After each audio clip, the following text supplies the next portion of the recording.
कितना सलोना प्यारा घर अपना, पावन पावन आबू अब्बा का वतन, पावन पावन आबू अब्बा का वतन। ओम शांति, ओम शांति, ओम शांति। सवेरे अनाउंस तो कुछ और हुआ था कि उषा बहन क्लास कराएंगी। उषा सुबह को कहते हैं और मुझे कहा गया है कि आप घर जाने के लिए क्लास कराओ। हैं अभी अभी तो आप अपने घरों से यहाँ आए हैं और आपको कह दें अभी घर जाना है तो कैसा लगेगा। इसलिए अगर आप सचमुच घर जाने के लिए तैयार हैं और घर जाना चाहते हैं, आपको कहा जाए कि अब यहाँ आ गए, अब उस घर में नहीं जाना जहाँ से आप आए हैं, पर उस घर में जाना है और आप सचमुच तैयार हैं, सच्चे दिल से तैयार हैं, ना नहीं करेंगे कि वहाँ से होके वहाँ जाएंगे, तो आप अपना दायां हाथ उठाओ कि सचमुच हम तैयार हैं और हम सच जाएंगे। ठीक है, बहुत सच्चे दिल वाले यात्री हैं, बहुत खुशी हुई आपसे मिलकर। अब आप देखो कि आपका जो लौकिक घर है,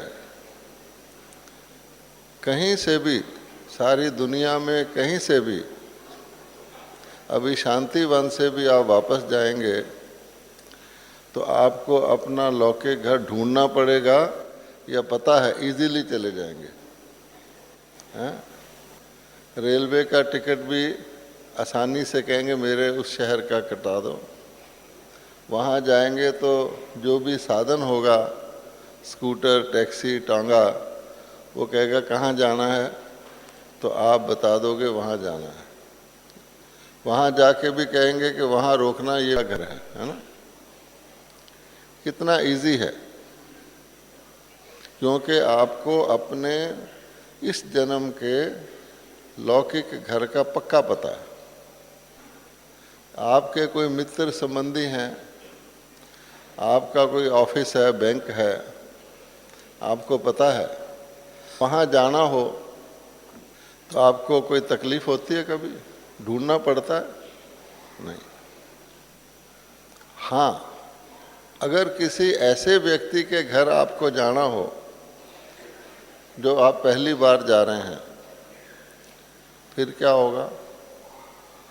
फिर आप अच्छी तरह से उसका एड्रेस नोट करेंगे, रास्ते में क्या क्या जगह आती है वो भी मोटी मोटी नोट करेंगे, फिर पूछेंगे अच्छी तरह से, और चलते चलते भी आपको डाउट हो जाएगा कि ठीक जगह जा रहे हैं या नहीं।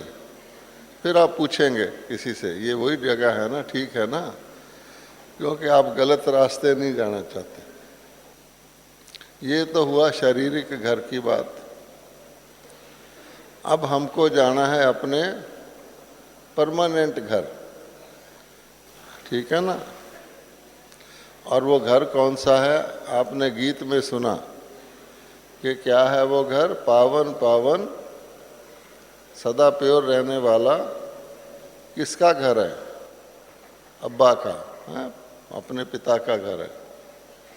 अच्छा, आजकल तो रेंटेड मकान होते हैं, पिता का घर कहीं और होता है। तो एक मुरली में बाबा ने कहा था, और सब चीज़ बदल जाती है, सतयुग भी बदल जाता है, कलयुग भी बदल जाता है, संगम युग भी सदा नहीं रहता, लेकिन एक ऐसा स्थान है जो आपका परमानेंट एसेट है, फिक्स्ड एसेट है, वो चेंज कभी नहीं होता। और वो कौन सा है? वो है हमारा आत्मा का घर, हमारे अब्बा का घर, परम धाम। अच्छा, कोई व्यक्ति सदा अपने घर में ही बैठा रहे, बाहर निकले ही नहीं, तो कैसा होगा, है ना। तो थोड़ी देर में वो बेचैन हो जाएगा, मुझे जाने दो। एक बच्चा होता है, रात को सोता है, अच्छी तरह रेस्ट कर लेता है, सुबह स्नान कर लेता है, दिन चढ़ जाता है। आप उसको कहो घर से नहीं निकलना, तो बड़ा बेचैन हो जाएगा, है ना। फिर आपको वो कहेगा नहीं मुझे जाने दो, मुझे जाने दो। अच्छा भाई जाओ, जाता है। तो फिर क्या होता है, सारा दिन जो भी खेलना वगैरह करना है, आखिर थक जाता है। फिर आके कहता है, घर का गेट नॉक करता है, दरवाज़ा खटखटाता है कि मुझे अंदर आने दो।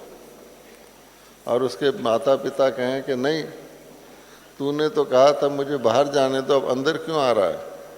नहीं नहीं, अब मेरे को थक गया, मुझे अंदर आना है।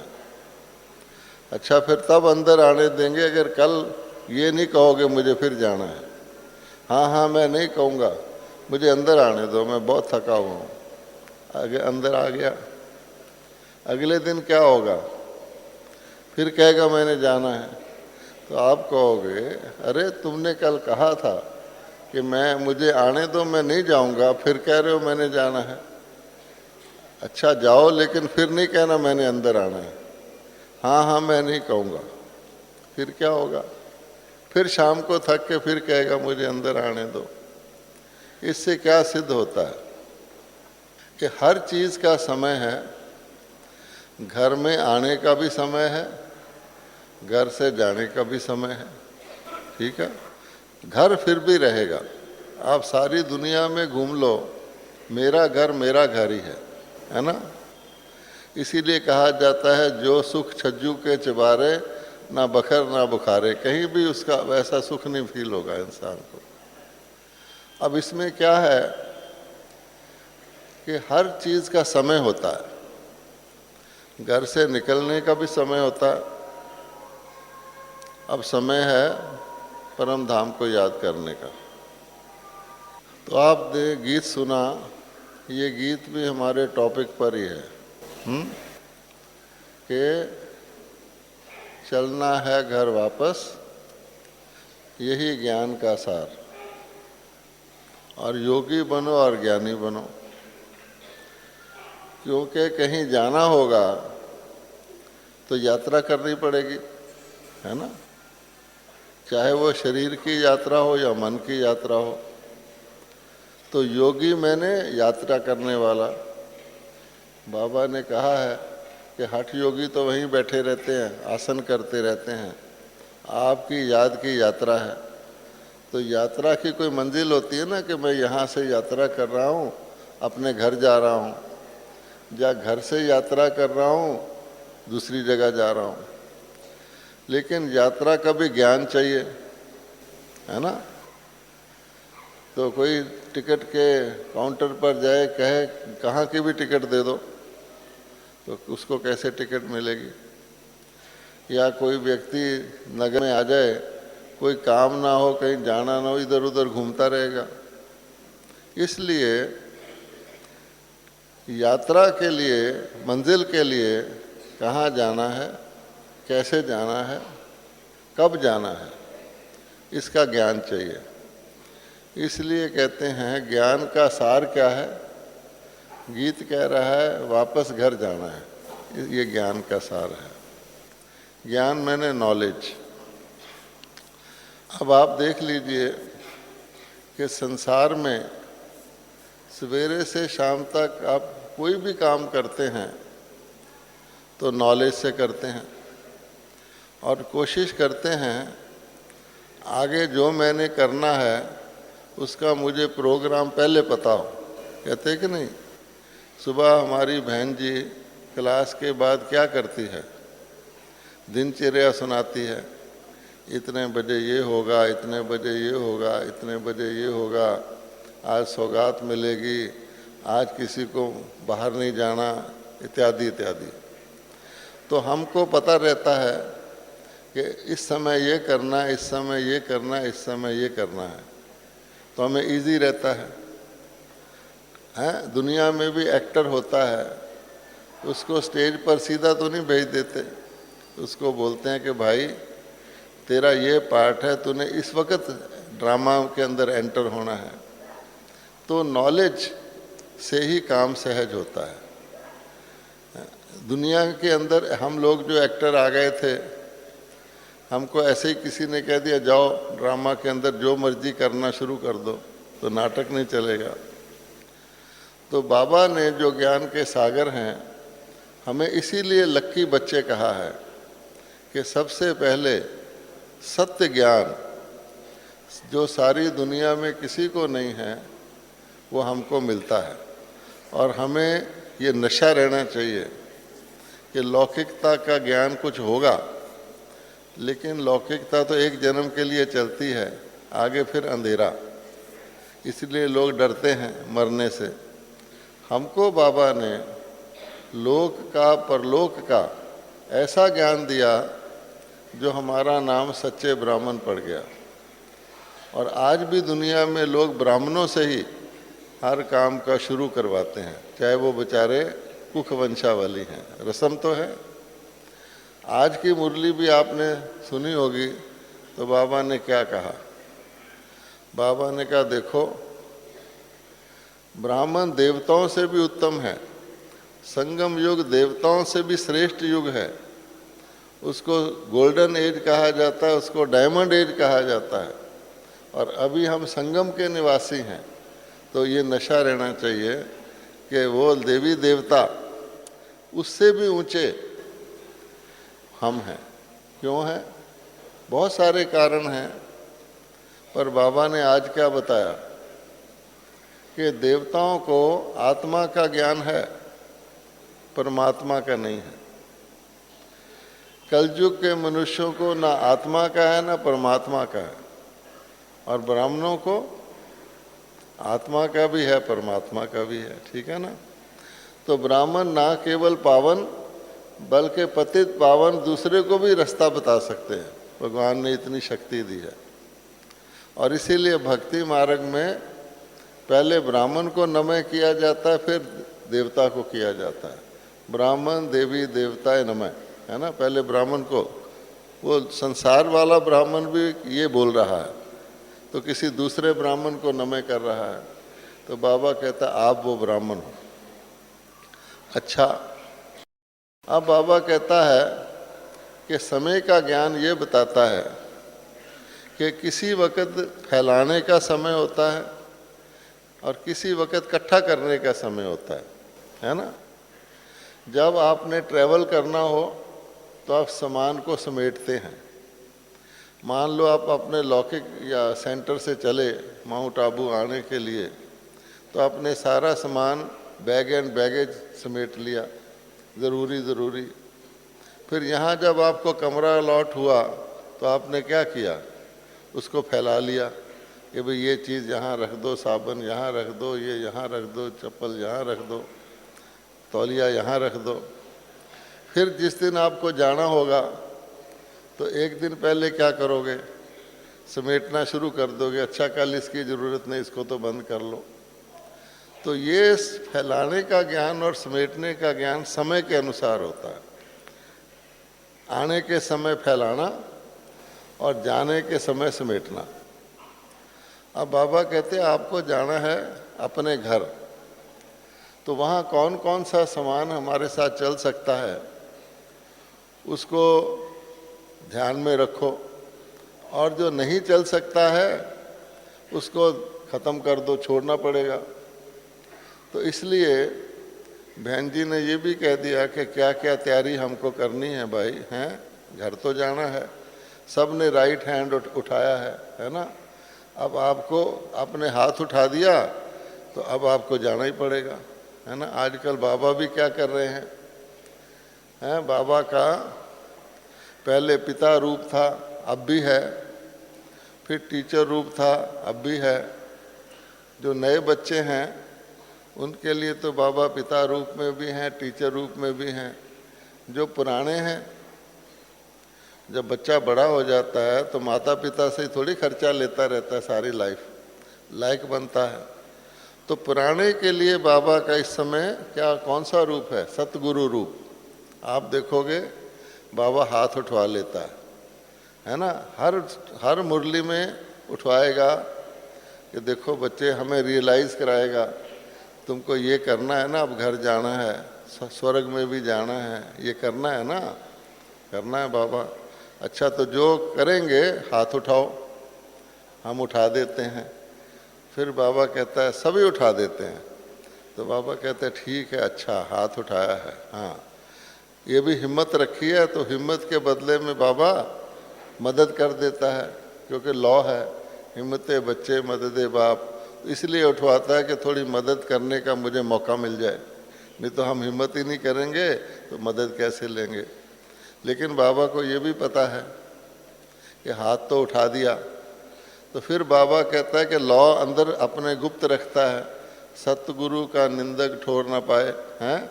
अब मेरे को तो हाथ उठा दिया, मैं ये करूँगा, नहीं करेगा तो अपना नंबर आप पे ही फिक्स कर रहा है ना, कहेगा तुम्हारे से इस बात का हाथ उठाया है, इसको कहते हैं सतगुरु। तो इसलिए लास्ट चांस हमको दे रहा है, तो हमको ये देखना है। तो बाबा ने हमको क्या बताया है कि फाइनली जब हमने जाना है तो क्या लेके जाना और क्या छोड़ के जाना है। आजकल अहमदाबाद से कार से आओ तो हर बस के पीछे लिखा होता है सोचो साथ क्या जाएगा, होता है, लिखा हुआ होता है ना। वो तो अज्ञानी लोग लिखते हैं, मृत्यु के बाद लिखते हैं कि मरने के बाद तुम्हारे साथ क्या जाएगा, सोच कर सोचो साथ क्या जाएगा। अब हमें तो ये भी पता है कि ये तो फाइनल जर्नी है, इसमें अगले जन्म का भी प्रश्न नहीं पैदा होता, पूरा ही समेटना है। वहाँ तो मजबूरी से शरीर छोड़ देते हैं, फिर जो भाग्य होता है अगले जन्म में जाते हैं। यहाँ तो घर जाना है, हाउस में नहीं जाना, होम में जाना है, परमानेंट होम में, जिसको बाबा स्वीट होम कहता है। तो आपने अभी शायद दिसंबर के या जनवरी के मिडल की मुरली थी, उसमें बाबा ने स्पष्ट किया है कि आपको क्या करना है। अब ज़रा सुनो, रिवाइज करो। बाबा कहता है आत्मा भी क्या है? बिंदु है, ठीक है। इसका मतलब ये शरीर तो साथ जाएगा नहीं, इसलिए शरीर को छोड़ने का, इस शरीर से वैराग करने का, क्योंकि शरीर से वैराग करेंगे तो ऑटोमेटिकली शरीर की सब चीज़ों से वैराग हो जाएगा। आप मरे जग पर ले, इसका अभ्यास करो जीते जी। छोड़ना तो है ही, एक है मजबूरी से छोड़ना, टाइम से छोड़ना, कर्म बंधन से छोड़ना, एक है तैयारी करके छोड़ना। तो उस शरीर तो आपका साथ नहीं जाना, तो आत्मा है बिंदु, ठीक है। अच्छा, अब आत्मा है बिंदु, तो आत्मा को जो भी काम आत्मा करती है वो पहले किस रूप में पैदा होता है? तो संकल्प पे रूप में पैदा होता है ना। समय का भी सबसे छोटा हिस्सा संकल्प है। 1 सेकंड में आप कितने संकल्प करते हैं। और हमें देखना हो हमारी स्टेज श्रेष्ठ है, मध्यम है, स्ट्रगल की है, योद्धा की है, विजयी की है, तो आप अपना संकल्प देख लो कि भाई क्या लगता है। जब हम हाथ उठाते हैं बाबा के आगे तो लगता है हाँ बाबा शक्ति भरता है, हम विजयी हैं, ठीक है ना। अच्छा, तो माया आँखों में थोड़ी धूल डाल देती है या टीयर गैस डाल देती है, तो फिर कहते हैं हाँ अच्छा, तीसरी आँख जरा डल हो जाती है। लेकिन हमारा संकल्प भी एक बिंदु है, आपको पता है। तो आत्मा बिंदु हो गई और आत्मा का संकल्प भी बिंदु हो गया, ठीक है। आप जानते हैं कि भक्ति मार्ग में शिवलिंग के ऊपर वो जो रखा रहता है उसमें बिंदु बिंदु बिंदु पानी गिरता रहता है कि हम अपने सभी संकल्प बाप के समान शिव बाबा पर निछावर करने जैसे क्वालिटी वाले बनाएंगे। उसमें जो पानी जल रहता है बहुत शुद्ध रहता है। अच्छा, तो हम हो गए बिंदु और हमारा बिंदु का संकल्प भी बिंदु। अब बाबा कहता है कि आपका संकल्प इतना स्थिरियम हो जाए, एकाग्र हो जाए। हाँ, संकल्प मन करता है, अपने मन को चारों तरफ से समेटकर भगवान खुद हमें ड्रिल करवाता है। आजकल देखो, किसी ने नहीं सुना होगा कि भगवान बच्चों को ड्रिल कराए पास कराने के लिए। तो हमारा संकल्प भी बिंदु हो गया। अच्छा, उस बिंदु को कितने समय में हमने सेट करना है? 1 सेकंड में। तो बाबा कहता है सेकंड भी बिंदु है, इसलिए 3 बिंदु इकट्ठे करें। इतनी एकाग्रता हमारे अंदर तैयारी हो कि जो ही सेकंड में बाबा कहे स्टॉप, तो बाबा ने कहा फुल स्टॉप भी बिंदु है, स्टॉप, है ना। तो हम 1 सेकंड में सब कुछ स्टॉप करके बिंदु बन के रेडी हो जाए। इसीलिए बाबा ने कहा है कि आपका पहले दिन का भी प्रश्न वही था और अंत दिन का पेपर मैं एडवांस में ही बता देता हूँ कि हमारा लास्ट पेपर क्या आएगा, मैं कौन हूँ। पहले दिन भी हम आए थे तो मैं कौन हूँ, लेकिन इस मैं कौन हूँ में वो हमें सिर्फ ज्ञान था और इसमें हमें प्रैक्टिकल कर करके सचमुच मैं कौन हूँ बनना है। तो बन गए तो उड़ गए, और थोड़ा टाइम लगा के बने तो पीछे लाइन में आ गए, है ना। जो व्यक्ति समय का ज्ञान रख के समझदारी से कार्य करता है वो समय से पहले करेगा। मान लो आपको कह दें कि बाप दादा से स्टेज पर मिलने के फ्री पास सबको मिल सकते हैं, लेकिन 100 पास हैं सिर्फ, और दादी कॉटेज के बाहर 100 व्यक्ति जो आ जाएंगे 8 बजे तक उनको मिल जाएंगे। आप क्या करोगे? आप कहोगे कि मैं 6 बजे ही जाके पहले लाइन में खड़ा हो जाऊंगा कि मुझे पास मिल जाएगा। अगर आप पूरे 8 बजे गए तो सब 100 तो पहले ही खड़े होंगे। इसलिए हर काम में रेलवे टिकट हम एडवांस में बुक कराते हैं, जाने की भी एडवांस बुकिंग कराते हैं ना। अच्छा, हर काम में व्यक्ति कहता है कहीं भी होगा तो मैं पहले कर लूँ। तो समय का ज्ञान ये कहता है कि समय से पहले करोगे तो इजी, समय पर करोगे तो थोड़ी तकलीफ, और समय के बाद करोगे तो क्या होगा, है? इसलिए जो नए आते हैं, इस सभा में कितने नए आए हुए हैं, ज़रा दायां हाथ उठाओ। हाँ, हर बारी आते हैं नए सेवाधारी टर्न में 50% से तो होते ही हैं।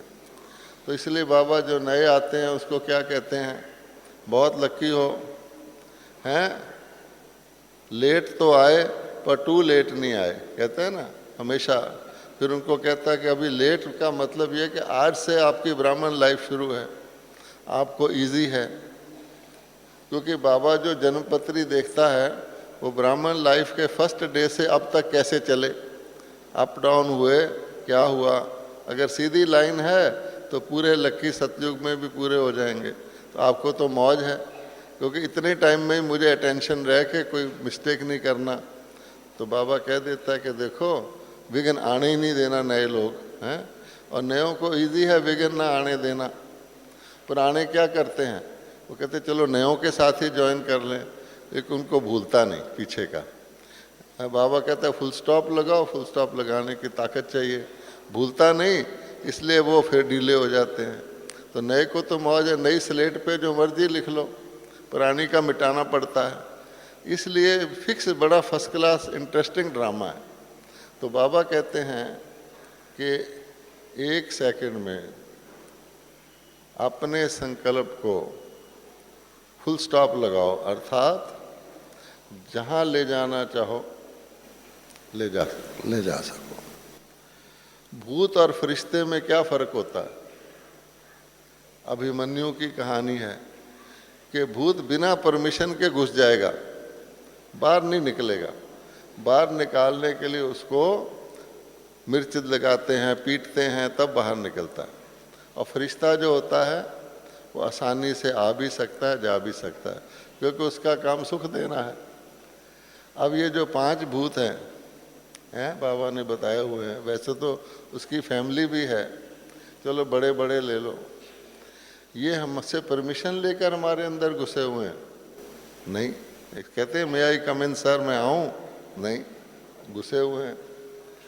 और इसको निकाल के दिखाओ, घर आपका है और वो बीच में घुसे हुए हैं। जैसे कि कई के घर में किराएदार घुस जाते हैं, न किराया देते हैं, न कुछ करते हैं, मुकदमा चलता रहता है, कौन निकालो तो लड़ने को आ जाते हैं। तो मालिक मकान कहता है अच्छा बाबा, तो इतने घुसे हुए हैं। तो अब ये भूत किस में है? आत्मा में है।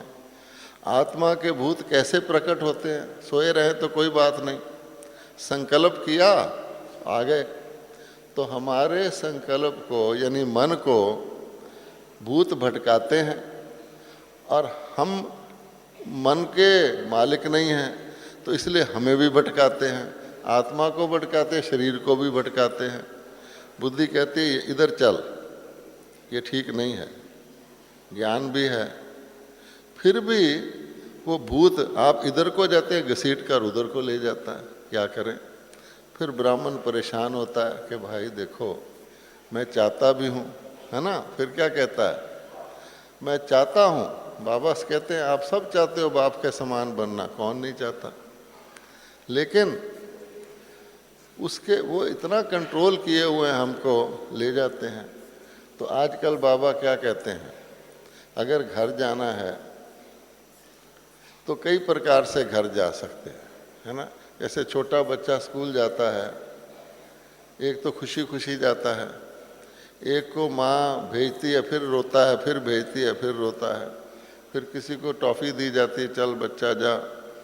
तो इसी प्रकार से घर तो सब जाएंगे, लेकिन बाबा कहता है मैं सारी दुनिया की आत्माओं का पिता हूँ, सिर्फ हमारा नहीं है। ना तो शिव बाबा ब्राह्मणों का ही पिता है, ब्रह्मा बाबा कहते हैं मैं डायरेक्टली ब्राह्मणों का पिता हूँ, लेकिन ग्रेट ग्रेट ग्रेट ग्रैंडफादर के कारण से मैं सभी जड़ में हूँ, जितने ट्री के ब्रांच हैं उसका पिता हूँ। घर से वापस आने का यहाँ टाइम अलग अलग है, और वापस जाने का टाइम सब बच्चों का एक जैसा है ना। कोई भी नाटक शुरू होता है तो नाटक में एक्टर सारे सुबह शुरू में नहीं आ जाते, अपने अपने टाइम पर आते हैं, लेकिन एंड तक सब आ जाते हैं।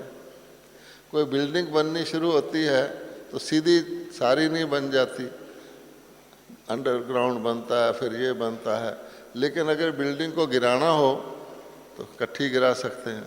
इसलिए पेड़ भी है, पौधा होगा, ब्रांच निकलेंगे और बढ़ेगा बढ़ेगा, जब सूखेगा तो इकट्ठा ही सूखेगा। इसी प्रकार से सारे मेरे बच्चे हैं, आप थोड़ी मेहनत करते हो, आपको मैंने ज्ञान दिया, आप खुशी से जाने को तैयार हो, उनको मुझे गोदड़ी में शिव जी को लेके जाना पड़ता है। तो बाबा कहता है अगर मैं आपको सीधा स्वर्ग में भेज दूं तो वो खड़े हो जाएंगे, ये किधर जा रहे हैं, हम भी उधर, हमें भी उधर भेजो। तो बाबा ने क्या युक्ति की है, बच्चे इनके साथ चले जाओ, तुम जो वापस आ जाना, है ना। गिफ्ट देना है, जैसे गिफ्ट थोड़ा हो, टीचर भी ऐसे ही करती हैं। गिफ्ट थोड़ा है, क्लास बहुत बड़ी है, तो क्या करती हैं, कहती हैं ठीक है क्लास के बाद तुम आ जाना, है ना, थोड़ा है। इसी प्रकार से बाबा को अपने बच्चों से इतना प्यार है कि देखो कि सबको ले जाएगा, कि सबका पिता है, किसी से दुख से सबको छुड़ा देगा, गति मुक्ति सबको दे दिया। अंदर से हमारे कान में कह देता है स्वर्ग है, तुम पहले आ जाना, है ना। जब तक हम स्वर्ग में रहते हैं उनको ऊपर टांग के रखता है, चाहे मोहम्मद साहब हो, चाहे गुरु नानक हो, चाहे कोई साइंटिस्ट हो, उसको अलाउड ही नहीं है। जब सारा स्वर्ग पूरा हो जाए, सारा एक ड्रॉप भी ना बचे, नरक शुरू हो जाए, आ जाओ नंबर बार, देखो हम कितने लकी हैं। तो इतना बढ़िया बाबा कहता है। फिर हमारे में भी बहुत कुछ स्पेशल गिफ्ट हैं थोड़े से, तुम सबसे पहले आ जाना, है ना। तो बाबा इसलिए कहता है कि हमारे हाथ में है। अब ये सारा फैला हुआ सिस्टम, शरीर को छोड़ दो, शरीर के संबंधों को छोड़ दो, प्रॉपर्टी को छोड़ दो, ये आसान है, ये तो सन्यासी भी कर लेते हैं। आत्मा के अंदर भी एक ऐसी चीज है जो मन को भी घुमाती है। मन बेचारा आप पे नहीं भटकता, शरीर हमारा भटकता है, आत्मा भटकती है। तो आत्मा हमारी भटकती है क्योंकि मन डांस करवाता है, पर मन भी खुद डांस खुद नहीं करता, हर एक का करण करावन हार है कोई ना कोई, और वो है संस्कार। मन तो मन है। अभी आपके मन में बाबा अच्छी तरह ज्ञान भर दे तो आप सुबह अमृत वेले टाइम से पहले आ जाएंगे। बाबा क्या कह रहे, अमृत वेला, अमर बनना है और मृत्यु लोक में हो, अमृत जिससे तुम अमर बन जाओ, ऐसा तो कोई मिलेगा नहीं, आ जाएंगे। अच्छा, क्यों? ये संस्कार टेम्परेरीली पावरफुल हो गया, स्मृति आ गई। अच्छा, जो संस्कार हमारे इतने जन्म के हैं, तो इतना समय बाबा ने दिया कि बच्चे इन संस्कारों को याद की यात्रा से मन मना भाव होके भस्म कर लो। है? अगर आपके लक्ष्य में और लक्षण में हैं जो हम चाहते हैं और जो हम हैं अंतर है या महान अंतर है, तो वो अंतर कैसे पूरा होगा? तेज चलने से नहीं होगा, दौड़ने से नहीं होगा, उड़ने से हो सकता है। लेकिन उड़ना भी दो तरह का होता है। एक तो हवाई जहाज़ है, वो धरती के इर्द गिर्द ही उड़ता है, फिर धरती पर ही उतरे आता है। जैसे तीर्थ यात्रा वाले फेरे लगा के फिर यहीं आ जाते हैं। और एक होता है रॉकेट, वो ऊपर को जाता है। अभी हमारी मन की उड़ान किधर को होनी चाहिए? ऐसे होनी चाहिए, ऐसे होनी चाहिए, ठीक है ना? अच्छा, अब बाबा कहता है उधर की उड़ान के लिए तो कोई सामान नहीं साथ ले जा सकते आप, है ना?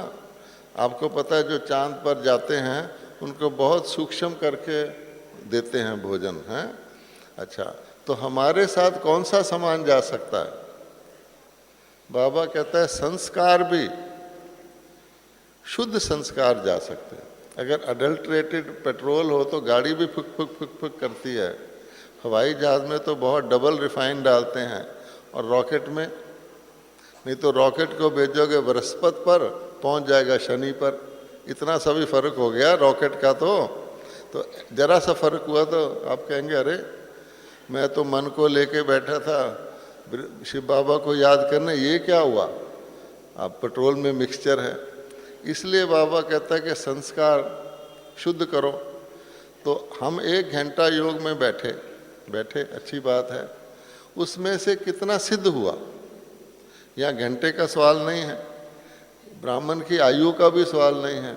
आज की डेट में मेरा योग अगर सिद्ध होता है तो मेरी हर चीज़ सिद्ध होगी, संकल्प भी सिद्ध होगा, बोल भी सिद्ध होगा, लक्ष्य भी सिद्ध होगा। अगर उसमें मन डिस्टर्बेंस करता है, कोई व्यक्ति इम्पोर्टेंट काम कर रहा हो, उसको उसका बच्चा डिस्टर्ब करता रहे आके, हैं, तो क्या होगा? डॉक्टर किसी का किडनी खोल के बैठा है, ऑपरेशन कर रहा है, और उसको कोई आके डिस्टर्ब करे, डॉक्टर जी ये करो वो करो, अलाउड ही नहीं करते। तो मन को इतना साधें, इतना उसको कंट्रोल में लाएं धीरे धीरे कि वो पहले तो नज़दीक आए। हैं, वो निशानेबाज होते हैं कि नहीं? सारे गोले में बहुत सारी लाइनें होती हैं, किसी का तो निशाना गोले के भी बाहर लग जाता है, किसी का इधर उधर उधर उधर, फिर जिसका बिल्कुल सीधा लगता है, जैसे अर्जुन का लगा मछली की आँख में, घूमती हुई मछली की आँख में अर्जुन कहलाया, कोई भीम कहलाया, कोई कुछ कहलाया, कोई नकल करने वाला नकल कहलाया। नकल में भी अकल चाहिए, दादी जानकी कहती है। इसलिए हमको ये अभ्यास करना, तो पहले तो उसको नज़दीक लाओ, महान अंतर को अंतर में लाओ। उसके लिए बाबा कहता है अंतर मंतर जंतर। पहले गीत भी होता था हमारे सेंटरों पर, अंतर मंतर जंतर से मैदान लिया है मार। अच्छा, अब अंतर को पूरा करने के लिए, उड़ने के लिए बाबा ने एक महामंत्र दिया हुआ है, महान अंतर महामंत्र, वो हम सब जानते हैं। वो कौन सा है? वो मन से ही संबंधित है। मन को मेरे में लगाओ, लगाओ आप मन को बाबा में, लग जाए इधर उधर हैं, या आपको भटकाना शुरू कर दे, डांस कराना शुरू कर दे। बाबा कहता है वो वाला डांस करो और आप ये वाला करें, हैं नीचे आग के कोयले पड़े हैं उस पर डांस करो, तो आप क्या करेंगे? अच्छा, इसलिए बाबा ने कहा इसको प्यार से, आपको पहले तो ये ज्ञान होना चाहिए मेरा मन है, मैं मन का नहीं हूँ, नहीं तो मन आपको भटकाएगा। और मन बेचारा क्यों भटकाता है कि हमारे संस्कार हमने ऐसे पैदा किए हुए हैं। फिर भी बेलगाम घोड़े को सिद्ध ठीक करना है, उछाल रहा है, उस स्वार को गिरा रहा है बार बार, तो उसको बाबा कहता है शक्तियों की लगाम से धीरे धीरे प्यार से कंट्रोल करो। मन को कभी गुस्सा नहीं करो, ए मन तू क्या करता ना। कोई भी आजकल व्यक्ति गुस्से से नहीं मानता, ये तो पता है प्यार से ही स्वर्ग स्थापन होता है। तो कंट्रोल करने के लिए बाबा ने कहा क्या करो कि इधर उधर फालतू भटके, इसकी बजाय अपना ही जीवन की कहानी जो हमारी है, अपनी ही हिस्ट्री और ज्योग्राफी को रिपीट करो। तो उसमें बाबा ने कहा आप कहाँ थे? परम धाम में थे। अब परम धाम का ज्ञान हमको संगम पर है। जब आप परम धाम में चले जाओगे तो आपको ये भी नहीं पता होगा मेरे साथ कौन सी आत्मा बैठी है। ठीक है, जैसे बीज को ज्ञान नहीं होता, बीज को तो ये भी नहीं पता होता मैं आम का बीज हूँ। धरती में लगे वो पत्ता निकले, आम का खुशबू आए तो आम का बीज। ना परम धाम का ज्ञान हमको परम धाम में होगा, ना सतयुग का ज्ञान हमको सतयुग में होगा। क्यों? अगर हो जाए पता हो कि अगले जन्म में मैं और नीचे जा रहा हूँ तो सुखी खत्म हो जाए। ठीक है, इसलिए बाबा कहता है यहाँ आपको अनुभव करने का और वहाँ जाने का, जैसे किसी नए रास्ते में बार बार जाए, कोई पायलट का इम्तिहान पास कर ले और पायलट बन जाए, अब उसको कहो कि तू कलकत्ता जा, हैं तो उसके साथ अनुभवी पायलट बैठाते हैं लर्नर के साथ, कि बेचारा नक्शा देखता दुखता भी कहीं इधर उधर कलकत्ते की जगह गुवाहाटी ना पहुंच जाए, है ना। इसी प्रकार से जब सगाई करते हैं तो जब तक कन्या ससुराल में पक्की जाए तो आना जाना करते रहते हैं, कोई चीज़ भेज देंगे फिर ये भेज देंगे, तो उससे कनेक्शन जुड़ता जाता है। तो बाबा भी कहता है जहाँ आपको जाना है, लास्ट दिन आप सोचो कि मुझे नक्शा मिल गया है मैं चले जाऊँगा, होने वाला नहीं है। तो बहुत काल से, इसलिए बाबा ने ये जोड़ा हुआ है, एक तो अचानक, अचानक मैंने 1 सेकंड, 1 सेकंड में फुल स्टॉप, पहले से बहुत फुल स्टॉप लगाए हुए होंगे तो होगा। तो बाबा ने कहा हर घंटे, क्योंकि तैयारी का टाइम नज़दीक है, तो ऐसे नहीं आज कर लिया फिर कल कर लिया, हर घंटे। और बाबा ने तरीका भी बताया, आज भी बताया है कि सोने से पहले अपने आप को हल्का कर दो, तो आपको क्या होगा, व्यर्थ संकल्प फालतू संकल्प नहीं आएंगे।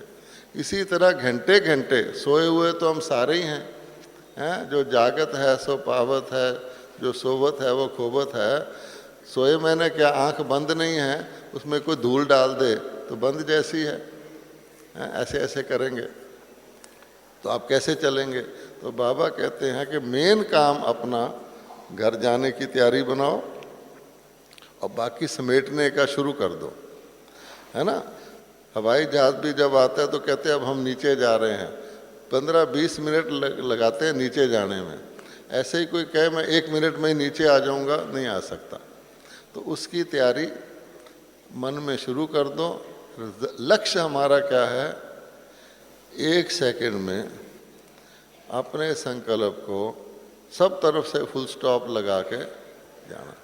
उस समय ये भी ख्याल ना आए मेरे को टाइम तो बहुत मिला था मैंने किया नहीं, तो पश्चाताप भी आपको रोक लेगा। हैं, बाबा ने कहा हुआ है कि पश्चाताप आपको उस समय जो करना है वो भी नहीं करने देगा। जब एक्सीडेंट होने लगता है, व्यक्ति को दिख रहा है एक्सीडेंट हो रहा है, लेकिन उसके हाथ पैर फूल जाते हैं, वो चाहता भी है मैं ऐसे कर लूँ, नहीं कर पाता, एक्सीडेंट हो जाता है।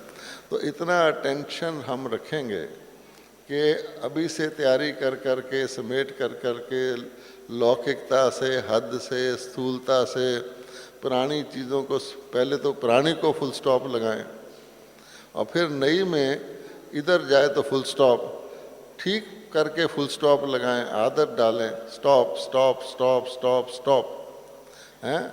जैसे लाल बत्ती होती है शहरों में, तो जा रहे होते हैं, लाल बत्ती आई, स्टॉप, आगे बढ़ गए तो क्या होता है? फाइन, है। अगर बहुत सारे विदेश में 4-5 बारी फाइन कर दे, उसका लाइसेंस ही कैंसिल कर देते हैं, तो ब्राह्मण ही नहीं है, जा त्रेता में जा। इसलिए बाबा कहता है कि बहुत सूक्ष्म, जैसे अभी कोई पहाड़ी पे चढ़ता है, पहले तो सिंपल सिंपल लगता है, जब बिल्कुल चोटी पे जाने लगता है तो क्या होता है? चढ़ गया तो झंडा लहरा गया, चढ़े तो चाखे वैकुंठ रस, और जरा सा पैर खिसक गया तो सारी मेहनत भी गई, फिनिश। तो उस वक्त ज़्यादा संभाल करनी पड़ती है। हर चीज़ का जो क्लाइमैक्स होता है वो ही सबसे ज़्यादा पावरफुल होता है। तो रावण भी अपना क्लाइमैक्स में आ रहा है, वो पक्की कोशिश कर रहा है कि नहीं, इनको जैसे लड़ाई कोई खेल होता है या युद्ध होता है, नहीं इनको जीतने देना। और बाबा के बच्चे क्या कहते हैं? हमने जीतना ही है, विजय हमारा जन्म सिद्ध अधिकार है, ठीक है ना। तो बाबा कहता है कि जन्म सिद्ध, अगर मेरे को साथ रखोगे और मेरे दिए हुए यंत्रों को साथ रखोगे तो फेल हो ही नहीं सकते। वो कौन से यंत्र हैं? अभी कल परसों ही मुरली में आया है, कौन से यंत्र हैं कि हमें जन्म लेते ही तीसरी आंख मिल गई, हैं। ब्राह्मणों और दूसरे में क्या फ़र्क है? तीसरी आंख है। जन्म लेते ही हमें ज्ञान भी मिल गया, योग का दोनों तरीके मिल गए, लाइट और माइट। ज्ञान बढ़ाते जाओ, लाइट बढ़ती जाएगी, अब लाइट हाउस बन जाएंगे। योग लगाते जाओ तो माइट बढ़ती जाएगी, और पवित्रता को धारण करते जाओगे तो लाइट हाउस बनते जाओगे। अब बाबा कहते हैं ये सारी चीज़ें आपके पास हैं, और तीसरी आंख खुली है तो ये काम करेंगी। अंधेरे में लाइट नहीं है तो अंधेरा हो गया, अंधेरा हो गया तो आप रस्सी को सांप समझेंगे, सांप को रस्सी समझेंगे, कभी टेबल से टकराएंगे, बड़े अंधा कैसे चलता है, तो ऐसे हो जाएगा। इसलिए बाबा कहता है कि ये तुमको टूल दिए हुए हैं। दूसरी बात, मैं तुम्हारे साथ हूँ। तो इसलिए बाबा ने कहा नंबर 1, ब्राह्मण को कभी हिम्मत नहीं हारनी चाहिए, कुछ भी हो जाए, क्योंकि हमारी चढ़ती कला है। आप गिरेंगे भी तो भी चढ़ने के लिए गिरेंगे, अनुभव करेंगे। हिम्मत करेंगे तो भगवान मदद करेगा। अगर आपने हिम्मत ही हार दी, बाबा हाथ उठवाने की हिम्मत से भी मदद कर देता है। जब आप हाथ उठाते हैं, शायद कल भी बाबा हाथ उठवाए किसी बात में, आप देखोगे जिस समय आप हाथ उठाते हैं उस काम के लिए जो बाबा कह रहा है इतनी शक्ति देता है जैसे कोई पिछली सारी बोझ उतार दे। आगे आप ना चढ़ाओ, बाबा कहता अच्छा अब स्टॉप। तो उसकी साथ रखने से माया आ ही नहीं सकती, रोशनी के आगे अंधेरा आ ही नहीं सकता। आपने आंख झपकी, अंधेरा हुआ, है, सावधानी हटी, दुर्घटना घटी, लिखा होता है ना कई जगह। तो दुर्घटना क्यों होती है? अटेंशन कम हो जाता है। तो बाबा कहता है अटेंशन नहीं होगा तो टेंशन होगा। तो सदा अटेंशन, स्मृति का, कौन सी स्मृति? तीसरी आंख मैंने, मैं आत्मा हूँ। आप सुबह से एक दिन का ही प्लान बनाओ। बाबा कहता है, मैं कई पूछते हैं योग कैसे लगाएं, क्या करना है, तो बाबा ने कह दिया हर मुरली आपका होमवर्क है। आज की मुरली में देखो कैसा कैसा होमवर्क है, कैसी कैसी इंटरेस्टिंग बातें बाबा ने बताई हुई हैं, है ना। कि देखो आप ब्राह्मण आत्मा को भी जानते हो, परमात्मा को भी जानते हो।